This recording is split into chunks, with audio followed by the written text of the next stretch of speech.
അയച്ചുതരിക ചെയ്തത്. എനിക്ക് എന്റെ കുട്ടികളുടെ മിസ്സുമാരും പിന്നെ ഞങ്ങൾ പഠിച്ച +1 +2 ഗ്രൂപ്പിലൊക്കെ എല്ലാവരും ഇടുമ്പോൾ ഞങ്ങൾക്ക് ഭയങ്കര സന്തോഷമായി. എന്നുവെച്ചാൽ നമ്മളെ ഫ്രണ്ട്ഷിപ്പ് എല്ലാവരും അറിഞ്ഞിട്ട് പറയുമ്പോൾ അത് കണ്ടപ്പോൾ ഒത്തിരി സന്തോഷമായി. ഞാൻ ഫേസ്ബുക്ക് ഓപ്പൺ ചെയ്തപ്പോഴും പിന്നെ വാട്സപ്പ് ഗ്രൂപ്പ്, ഫാമിലി ഗ്രൂപ്പ് അങ്ങനെ ഇതിൽ വന്നിട്ടാണ് ഞാൻ അറിയുന്നത് നിങ്ങളുടെ ഫോട്ടോകൾ ഇങ്ങനെ എല്ലായിടത്തിലും വൈറലായിക്കൊണ്ടിരിക്കുന്ന പോലെ ഉണ്ടല്ലോ എന്ന് പറഞ്ഞിട്ട്. കമന്റ്സ് കണ്ടപ്പോൾ ഞങ്ങൾക്ക് വളരെ കുറേ നല്ല നല്ല കമന്റ്സുകളുണ്ട്.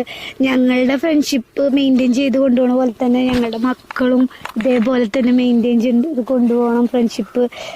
അതൊക്കെ കണ്ടപ്പോൾ ഞങ്ങൾക്ക് ഭയങ്കര സന്തോഷമായി. സൗഹൃദങ്ങൾ ഇത്ര വർഷമായിട്ട് നിൽക്കാണ്ടിട്ടില്ല. നിങ്ങളിപ്പോ പറയുന്നത് 27 വർഷമായി നിങ്ങളുടെ സൗഹൃദം ഇപ്പോഴും മുന്നോട്ട് പോയിക്കൊണ്ടിരിക്കുകയാണ്. അപ്പൊ നിങ്ങളുടെ ഈ സൗഹൃദത്തിൽ ഇമോഷണലായിട്ട് കണക്ട് ആവണ എന്തെങ്കിലും സ്റ്റോറീസ് ഒക്കെ പറയണ്ടാവും. നിങ്ങൾ സ്കൂള് കോളേജുകളൊക്കെ ഇടിച്ചുള്ളത്. അപ്പൊ അതിനെ പറ്റിയിട്ട് ഇമോഷണലായിട്ട് എന്തെങ്കിലും സ്റ്റോറീസ് നിങ്ങൾക്ക് ഷെയർ ഉണ്ടാവും ഞങ്ങളായിട്ട്? ഞങ്ങൾ